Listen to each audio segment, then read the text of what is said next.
अस्सलाम वालेकुम दोस्तों, हाज़िर हैं अपनी नई वीडियो के साथ और एक नई खबर के साथ। बहुत बड़ी खुशखबरी की बात है।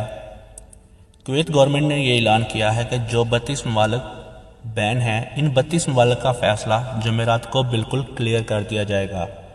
गवर्नमेंट की जानब से ये इत्तला मिली है कि अगर ये 32 ममालिक जुमेरात तक मुकम्मल ना खोल सके तो इन 32 ममालिक की लिस्ट कम हो जाएगी। यानी 32 ममालिक से कुछ ममालिक ऐसे होंगे जिन पर से बैन हटा दिया जाएगा। और इस बात पर अल्लाह ताला से दुआ है कि हमारे मुल्क से भी बैन हट जाए और जो तारकीन वतन जो अपने मुल्कों में फंसे हुए हैं, इन सब को अपने अपने रोज़गार वापस मिल जाएं।